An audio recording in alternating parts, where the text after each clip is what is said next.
Richard. It will be the most extraordinary revelation of our lives, Richard promised. While Richard dealt with his family, on the other side of town, Mr. Leahy and his loyal companion, Randy, were stepping out of the local community center. They had just completed a mandated period of community service after a severe misunderstanding involving municipal funds. They had lost almost everything they owned, but as they stood in the warm afternoon sun, a sense of relief washed over them. "We are finally free men today," Mr. Leahy said, breathing in the fresh air. "I despise the negativity of our past actions. We possess nothing of material value right now. We will be starting our lives over from the very beginning, but that is perfectly acceptable, because at least we are no longer restricted. At least we have each other."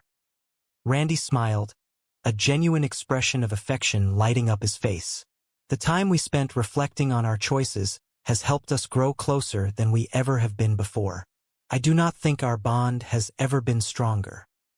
Just then, a local official named Ted approached them. Ted was a man known for bending the rules of the bureaucracy to suit his own administrative needs. "You are free men now," Ted said, his tone overly casual.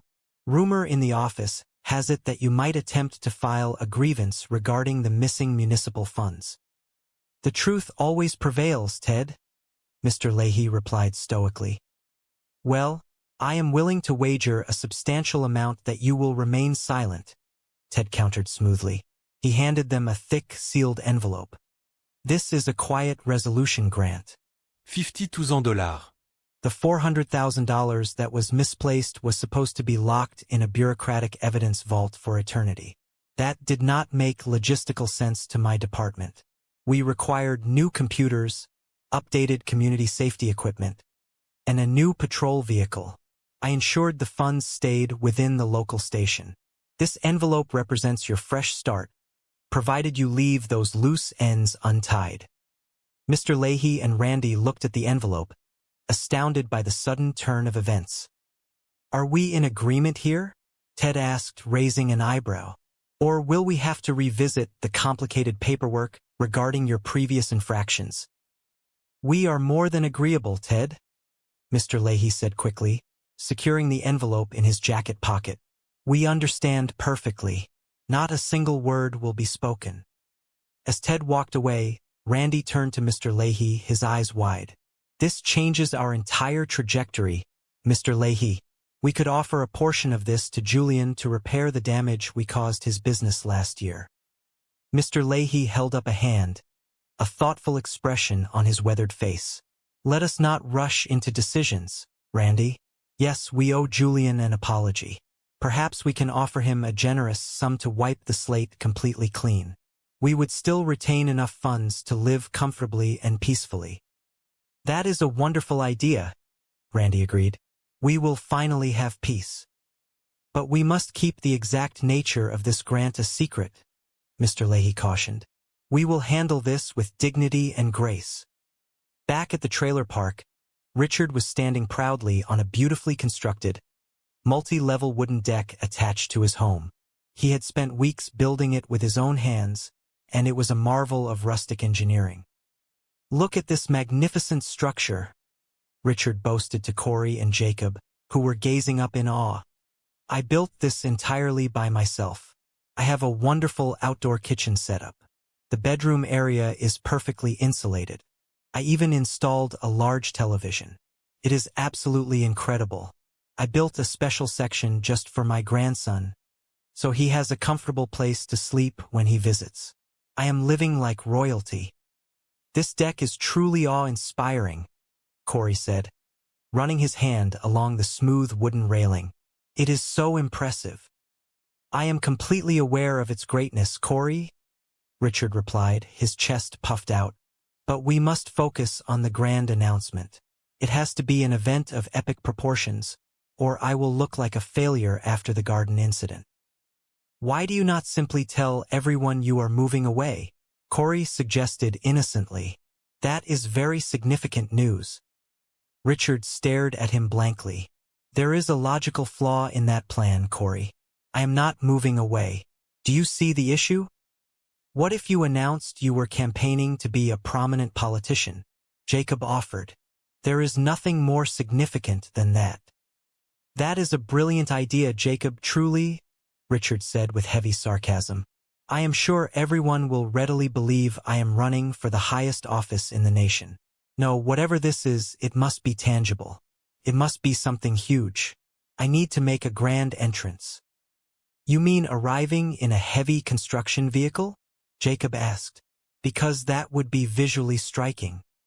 Richard rubbed his temples, feeling a headache coming on.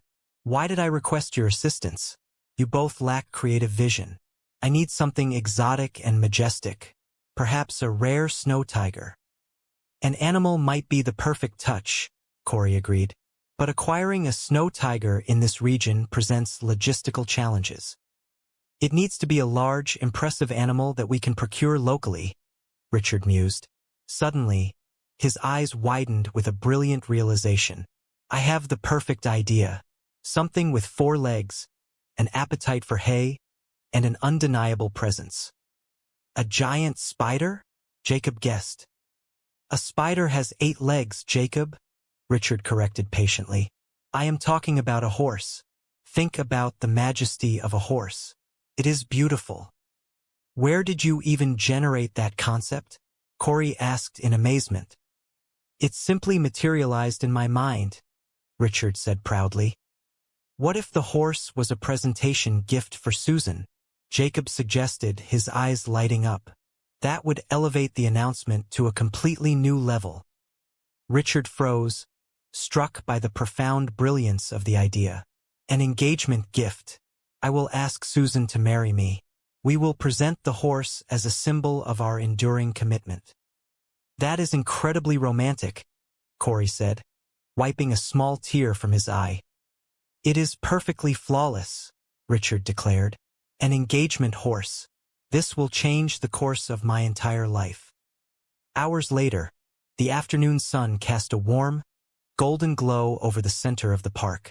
Bubbles had set up a large speaker system, and cheerful, upbeat music filled the air.